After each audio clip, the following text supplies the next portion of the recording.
Hello friends, कैसे हैं आप लोग। उम्मीद करते हैं अच्छा ही होंगे। आप लोगों का बहुत बहुत स्वागत है हमारे यूट्यूब चैनल में। ठीक है, हम लोग आज बायो में जो वर्गीकरण पढ़ रहे थे, इसमें हम लोग प्लांटरी जगत के बारे में भी हम लोग देख लिए थे। 5 जगत वर्गीकरण का एक पार्ट ये भी है। ये एनिमलीय जगत का हिस्सा है। ठीक है, तो आज हम लोग जो अध्ययन करने वाले हैं वो एनिमलीय जगत, जो कि आपका जगत का सबसे 5वां जगत होता है। वो बहुत बड़ा जगत है ये। इसमें आपको बहुत सारे जीवों का वर्णन किया गया है। तो इस जगत में आपको एनिमलिया जगत के हम लोग संकॉर्डेटा पढ़ेंगे। अब संकॉर्डेटा क्या है, तो एनिमलिया जगत बहुत भारी जगत होने के कारण उसको 11 संघों में बांटा गया है। 11 संघों में से आपका ये 11वां संघ है हमारा कॉर्डेटा संघ। ठीक है, बहुत इंपॉर्टेंट ये संघ है और इससे बहुत सारे सवाल बनते हैं, बहुत सारे प्रश्न आते हैं हमारे एग्जामों में। तो ये बहुत सारे सवालों से उलझे हुए होते हैं, तो सोचिए सबसे पहले यही सही रहेगा हमारे लिए अध्ययन करने का। ठीक है, तो आज का टॉपिक हमारा है कॉर्डेटा संघ। ठीक है, एनिमलिया जगत का आपका एक 11वां संघ है ना, कॉर्डेटा संघ कहते हैं। इस संघ में हम देखने वाले हैं कि कौन कौन से जीवों को सम्मिलित किया गया है और उन सब जीवों के लक्षण भी देखेंगे कैसे होते हैं वो सारे जीव। ठीक है, तैयार है आप लोग। तो चलिए आज अध्ययन करते हैं हम लोग कॉर्डेटा संघ के बारे में। सबसे पहले कॉर्डेटा संघ क्या होता है उसके परिचय आप देख सकते हो, जिसमें नोटोकार्ड उपस्थित होते हैं। नोटोकार्ड क्या होते हैं पता है आपको, एक रीढ़ की हड्डी होती है, यानी कि ऐसे जीव जिनमें एक रीढ़ की हड्डी पाई जाती हो। रीढ़ की हड्डी जैसे कि गाय, भैंस, बकरी और इस समय भी पाई जाती है, मनुष्य में पाई जाती है, मछली में भी पाई जाती है, आपके मेढक, सांप, बिच्छू, मतलब ऐसे जितने सारे जीव जिनमें नोटोकार्ड उपस्थित हो वो सब कॉर्डेटा संघ में रखे जाएंगे। उनके बाद इनको बंटवारा किया गया है। और सही बात यह है कि इनमें तंत्रिका, तंत्र, मस्तिष्क और संवेदी अंग विकसित हो जाते हैं। जो जीव होते हैं जिनमें आपके नोटोकार्ड होते हैं उनमें मस्तिष्क का विकास हो गया होता है ना। और संवेदी अंग का मतलब होता है वो आपका अनुभव करना भी जान जाते हैं। तंत्र का तंत्र मतलब वही आवेग का संचरण वाले कहानी मतलब। और उनमें सबसे बड़ी बात है बंद रुधिर परिसंचरण होता है। बंद रुधिर परिसंचरण का मतलब क्या होता है, बंद रुधिर परिसंचरण का मतलब होता है जब हमारा ब्लड का परिवहन होता है, सर्कुलेशन होता है एक बंद नली के माध्यम से, जिसको बोलते हैं ना धमनी और शिरा। ठीक है, कुछ ऐसे जीव भी होते हैं जैसे कि आपका ये क्या बोलते हैं, ये केचुआ। ठीक है, एनिलिडा संघ का वो है। ठीक है, एनिलिडा संघ है ना, कॉर्डेटा संघ, वो भी एनिलिडा संघ का है। उनमें में क्या होता है, रुधिर का के लिए कोई खास अंग नहीं होते ना, कोई नसें नहीं होती, धमनी शिरा नहीं होती, डायरेक्ट हृदय से देवगुहा में, देवगुहा से हृदय में डायरेक्ट रक्त का परिवहन होता है। तो उसको बोलते हैं खुला परिसंचरण तंत्र, डायरेक्ट हो रहा है, उसको हिमोसिल भी कहते हैं। लेकिन ऐसे जीव है ना कॉर्डेटा संघ थोड़ा सा जटिल जीव इसमें आते हैं ना, ऐसे जीव आते हैं जिनमें नोटोकार्ड भी आ गया है, मस्तिष्क भी आ गए, विकास हो गया है। और तो और उनमें बंद रुधिर परिसंचरण हो रहा है। बंद रुधिर का मतलब वही धमनी शिरा के माध्यम से होता है। और उदाहरण देख लीजिए उच्च कशोरिक मतलब वही पसली रीढ़ वाले लोग इसमें आते हैं। ठीक है, अब इसको हम 2 वर्गों में बांटा गया। कॉर्डेटा संघ के भी 2 संघ में बांटे गए हैं। एक का नाम है आपका सुपर क्लास पीसीज और एक का नाम है सुपर क्लास टेट्रापोडा। ठीक है, तो पीसीज के अंतर्गत आपके मछलियां आती है। इसके अंतर्गत हम लोग मछलियों के बारे में पढ़ने वाले हैं, मछलियों के मोटा मोटी लक्षण देखने वाले हैं। ठीक है, पीसीज आपका मछलियों के अध्ययन को ही पीसीज कहा जाता है। इसी के आधार पर नाम इसका बना दिया गया सुपर क्लास पीसीज, यानी कि जो रीढ़ वाले नोटोकार्ड वाले भी जीव होते हैं तो कितने टाइप के हो सकते हैं आप देख सकते हो। मछलियों को भी बांट दिया गया है और यहाँ सुपर क्लास टेट्रापोडा है, इसके भी अंदर बांटे गए हैं।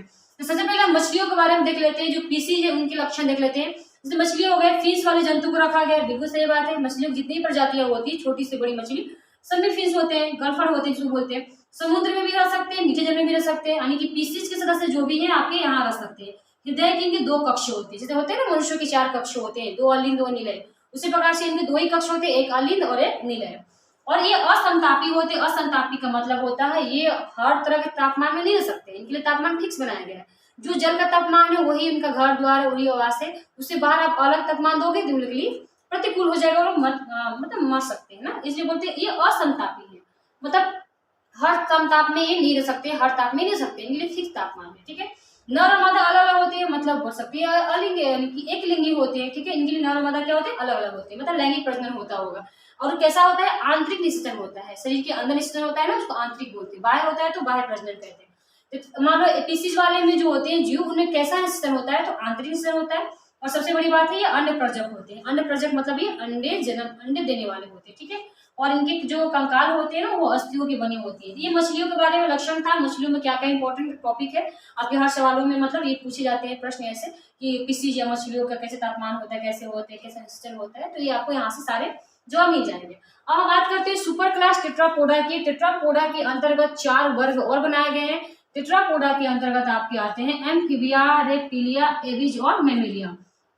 एम्फीबिया को हम लोग उभयचर भी कहते हैं। एम्फीबिया वर्ग को क्या नाम से जानते हैं? उभयचर नाम से जानते हैं। उभयचर को पता होगा, जो जल एवं थल दोनों पे वास करते हैं। तो इसके अंतर्गत जो उभयचर जीवों के बारे में हम लोग अलग से पढ़ेंगे कि इनमें और क्या क्या विशेषता पाई जाती है, कैसे ये जल और थल दोनों पे वास कर सकते हैं।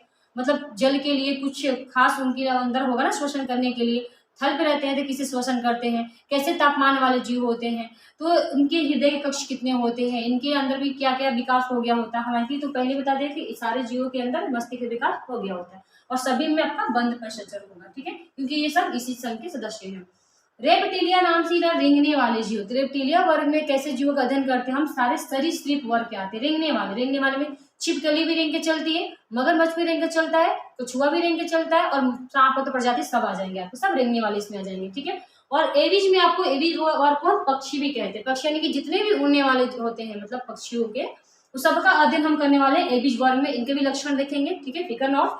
और एक लास्ट आपका है वर्ग मैमेलिया, ठीक है। इतने सारे अध्ययन होने के बाद मैमेलिया का अर्थ होता है आपका स्तनधारी। स्तनधारी यानी कि ऐसे जीव जो अपने बच्चों को स्तन से दूध पिलाते हो। जैसे कि आपका एक चूहा भी अपने बच्चे को, अंडा तो देता नहीं, बच्चे जन्म देता है ना, वो अपने स्तन से दूध पिलाते हैं बच्चों को। चूहा हो गया, खरगोश हो गया, है ना, और आपका क्या बिल्ली हो गया। जानवर में आपका गाय, भैंस, बकरी, कुत्ता, बिल्ली, जंगली जानवर सब भी, मनुष्य भी, सब लोग क्या होते हैं? सजीव प्रजनक होते हैं, बच्चे को जन्म देते हैं और बच्चों को स्तन से दूध पिलाते हैं। तो उनके लिए स्तनधारी होते हैं, स्तन की व्यवस्था की गई होती है। तो वर्ग मैमेलिया में हम सभी स्तनधारियों के बारे में अध्ययन करने वाले हैं। उनके बारे में क्या खास लक्षण होती है स्तनधारियों की, वो सारे इसमें पढ़ने वाले हैं।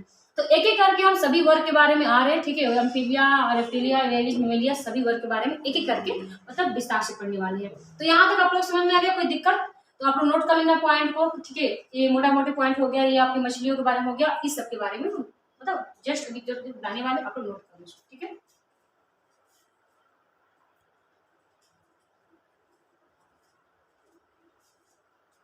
चलिए, तो एक एक करके सब हम देख लेते हैं। अभी हम एम्फीबिया, रेप्टिलिया के बारे में बात कर लेते हैं और बाकी के जो दो है उसको हम बाद में बात करेंगे, ठीक है।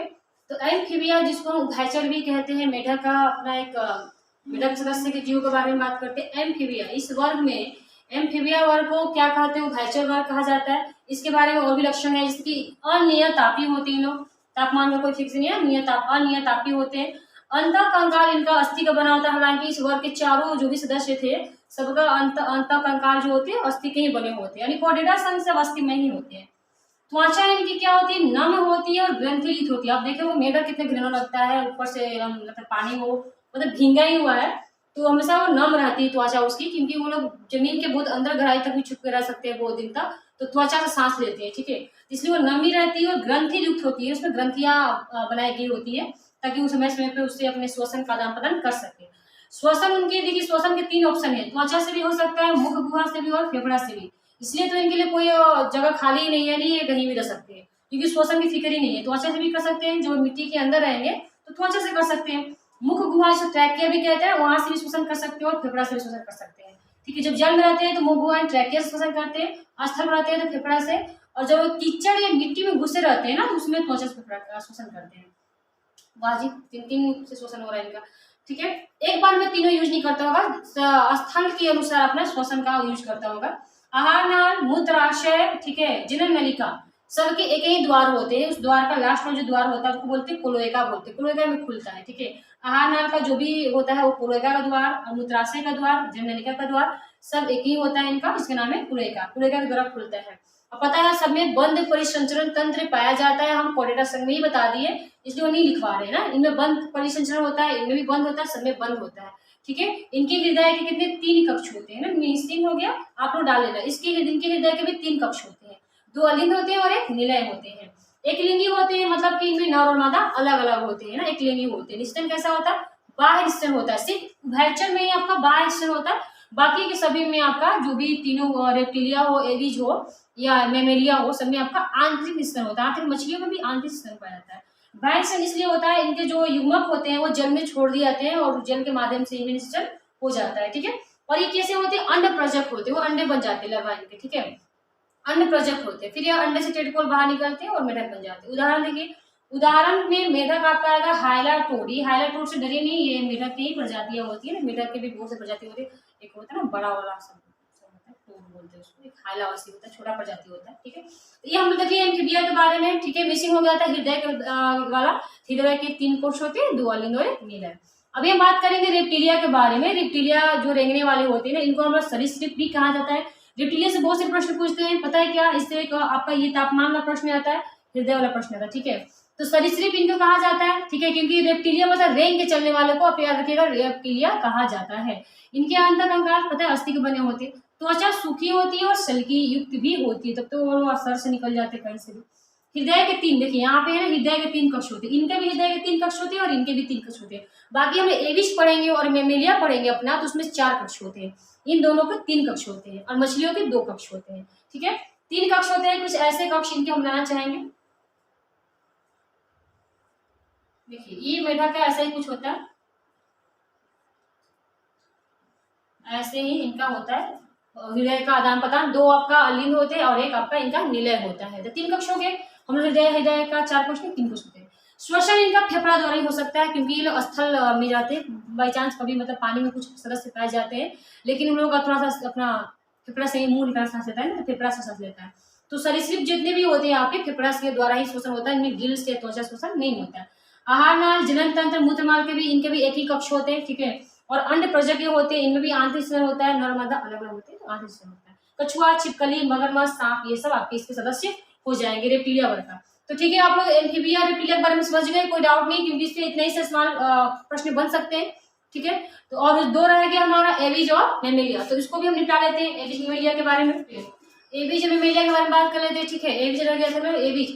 एविज हमारे उड़ने वाले जीवों को यानी पक्षियों को रखा गया, एविज कहा जाता है। तो पक्षियों में कौन कौन से गुण पाए थे देख लीजिए, जैसे कि ये नियतापी होती है, ठीक है। सबसे बड़ा पॉइंट आपका यही से प्रश्न आते हैं, ठीक है। नियतापी निमित्त में से कौन होते हैं, ऐसा कुछ 2 बताए थे आपका, रेप्टिलिया और एविज हो गए, नहीं रेप्टिलिया और एम्फीबिया, ठीक है। रेंगने वाले और भयचर वाले जो होते हैं वो लोग अनियतापी होते हैं। अनियतापी का मतलब होता है कोई तापमान फिक्स नहीं है ना, जल पे भी रह सकते हैं, थल पे भी रह सकते हैं, ठीक है, उभयचर हो गए। और रेप्टिलिया आपके देखे ना, बिल में भी रहते हैं, हम लोग बिल में भी रहते हैं। छिपकली तो छचों में तो सोई रहती, पता नहीं कहाँ जाके, ठीक है। तो उन लोग के तापमान मतलब फिक्स नहीं रहता, इसलिए उन लोग को अनियतापी कहते हैं। लेकिन हमारे लिए तापमान तो फिक्स है, हम लोग जल में थोड़ा रह सकते हैं, बिलों में थोड़े घुस के रह सकते हैं, हमें प्रकाश की भी जरूरत होती है, हम लोग नियतापी होते हैं ना। एविज पक्षी हो या मेमेलिया वाले हो, सब क्या होते हैं, नियतापी होते हैं ना, इनके लिए तापमान फिक्स होता है। इन्हीं के जल में भी जब घुस के रह सकते हैं, नहीं तापमान आने की थल पे भी रह सकते हैं। जबड़े क्या होती है, इनकी चोंच में बदल जाती है, जो जबड़ा होता है वो आगे थोड़ा सा निकल जाती है, चोंच बन जाती है। त्वचा शुष्क होती है और श्वसन फेफड़ों द्वारा होता है। अंतरंगाल अस्थि की बनी होती है, और सबसे इंपॉर्टेंट जो अस्थि होती है उनकी खोखली होती है ना, ठीक है, रक्त नहीं होता उनमें, खोखली होती है। खोखला होना मतलब वायु का एक मतलब ये होना। इसी टॉपिक से याद आया, इसमें मतलब खोखला से कि इस पर हम बीएड में ट्रेनिंग में माइक्रो टीचिंग ट्रेनिंग में पीसी से बहस भी हो गई थी इस टॉपिक पे लेकर, कि हृदय यानी हड्डी में हवा होती है, हड्डी में ब्लड होती है, ऐसा कुछ हमने हमारे बीच बहस हो गई थी, है ना। अन्य प्रजक होते हैं, अन्य प्रजक करने का मतलब होता है ये अंडे मतलब उत्पन्न करने वाले होते हैं। अन्य प्रजक में 3 सदस्य आपके आते हैं, मछली भी आती है 4 सदस्य थे, मछली के भी अंडे प्रजक होते हैं ना, भैचर भी आपके अंडे प्रजक थे, रेप्टिलिया भी थे, और सिर्फ मेमेलिया ही आपके अंडे प्रजक नहीं होते हैं। इंग्लिश में कैसा होता है, आंतरिक होता है, ठीक है। हृदय के 4 कक्ष होते हैं, आपके 4 कक्ष अलिंद और निलय, बाकी दोनों के 3 कक्ष थे, ध्यान दीजिएगा, इनके 4 कक्ष, मेमेलिया के 4 कक्ष, ठीक है। और उदाहरण शुतुरमुर्ग हो गया, बाढ़ होता है, सही पक्षी है, बता नहीं सकते, सब कुछ है। मेमेलिया की बात करें, मेमेलिया को स्तनधारी जीव कहते हैं ना, स्तनधारी जीव मतलब इनमें दूध ग्रंथियां पाई जाती है, ठीक है। बताइए ये नियत आपके मतलब क्या होता है ना, नियत किस तापमान में आते हैं लोग, यानी कि उसी फल वाले तापमान। हाँ जी, इनमें बाह्य कर्ण होते हैं, क्या होते हैं इनमें, बाह्य कर्ण। बहुत लोग बोलते हैं ना सांप के कान होते हैं, सांप के कान नहीं होते, उन लोग कंपन से सुनते हैं, कंपन को महसूस करते हैं, और जैसे बीन उन बजता है तो लोग बोलते डांस कर होता है, नहीं, कंपन जब धरती पे होती है तो लोग थोड़ा सा ऊपर उठने की कोशिश करता है, लोग बोलते डांस कर रहे हैं, ठीक है, उन लोग का कान नहीं होता, ठीक है। इन्हीं में खाली सिर्फ मेमेलिया वाले थोड़ा सा विकसित जीव होते हैं, इनमें बाह्य कर्ण होता है, ब्रेन का भी अच्छे से विकास हो गया होता है, तंत्रिका तंत्र, संवेदी अंग, सब चीज मतलब जो होता है ना, सबसे ज्यादा मेमेलिया वर्ग के जीव के ही पाए जाते हैं ना, मेमेलिया वर्ग के। हृदय के इनके 4 कक्ष होते हैं, हृदय बना देते हैं, देखिए हृदय के कितने कक्ष होते हैं, इनके 4 कक्ष होते हैं, ये इनके हृदय हो गए। चैम्बर बोलिए, कक्ष बोलिए, कपाट भी इनको मतलब कपाट नहीं ये बोला जाता है, क्या बोलते हैं, भाग बोला जाता है, 4 भाग होते हैं। यहाँ पे इनके पास त्रिदली कपाट होती है, ठीक है, त्रिदली कपाट होती है, और यहाँ पे द्विदली कपाट होती है। 2 अलिंद, ऊपर वाले को अलिंद, नीचे वाले को नीलय, ठीक है, 2 अलिंद है, 2 नीलय है। अलिंद में रक्त आता है, हृदय में नीलय में गिरता है, फिर नीलय से पूरे शरीर में जाएगा, ऐसा उन लोगों का है। हृदय जब पढ़ेंगे तो बताएंगे आपको, ठीक है, किस तरह से आता है।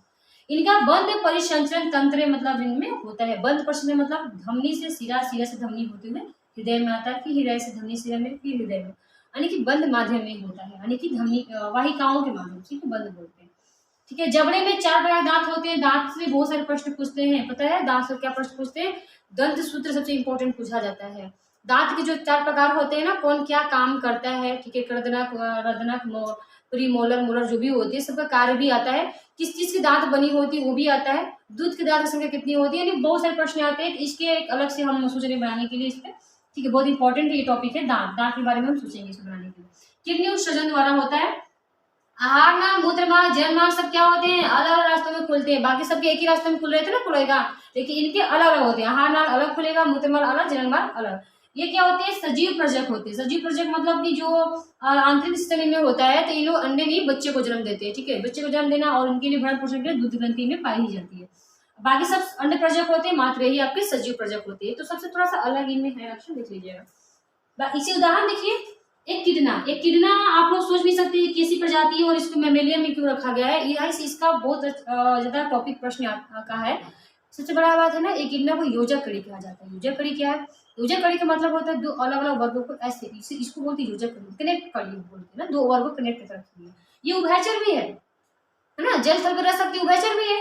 और सबसे बड़ी बात है इसमें स्तन पाई जाती है। तो ये हुआ ना मेमेलिया। तो दोनों इसके दोनों प्रजाति मतलब दोनों वर्ग के लक्षण इसमें, मेमेलिया के भी लक्षण है, उभयचर के लक्षण है। इसलिए एक किडना को हम लोग योजक कड़ी भी कहते हैं। कभी क्वेश्चन आ जाए एक किडना क्या है, तो आपकी मेमल्स भी है और उभयचर भी है, एम्फीबिया भी है। चमगादड़ देखिए, पक्षी है ना, अपना पक्षी क्या एविज ग्रुप का होगा, इसलिए से यहाँ से प्रश्न बनते हैं। चमगादड़ एविज तो है ही, साथ में सबसे बड़ा अगर एविज मेमेलिया में हो तो आपको ऑप्शन आपको मेमेलिया ही करना है, क्योंकि इसमें स्तन पाई जाती है। तो इस आधार पे आपको ये स्तन सदस्य हुई ना, स्तनधारी के सदस्य हुई। तो चमगादड़ जो होती है ना स्तनधारी होती है, और कंगारू, कंगारू भी स्तनधारी होती है। हाथी, शेर, चीता पता ही नहीं आप लोगों को, सारे जानवर जिसके स्तन होते हैं सब मेमेलिया होते हैं। एक इंपॉर्टेंट डॉल्फिन होती है ना, वो भी आपकी मेमेलिया में ही आती है, ठीक है। डॉल्फिन से प्रश्न आते हैं, डॉल्फिन भी आपकी मेमेलिया ही होती है, क्योंकि इसके भी स्तन होते हैं, ठीक है। तो आप लोगों ने क्या क्या अध्ययन किया आज? पूरा एविज का, एविज देखिए, कॉर्डेटा संघ देखिए ना, कॉर्डेटा संघ में आपका पीसिस था, पीसिस यानी कि मछली उसमें थी, ठीक है। एम्फीबिया देखे, रेप्टिलिया देखे, एविज देखे, मेमेलिया देखे। इससे जितने सारे प्रश्न बन सकते थे हमने सब बता दिया आपको, और आप लोग नोट कीजिए, उसको पढ़िए, ठीक है, और आगे फायदा उठाइए इसका, क्योंकि बहुत काम आने वाले हैं, ठीक है। मस्त रहिए, लाइक कीजिए, गुड बाय।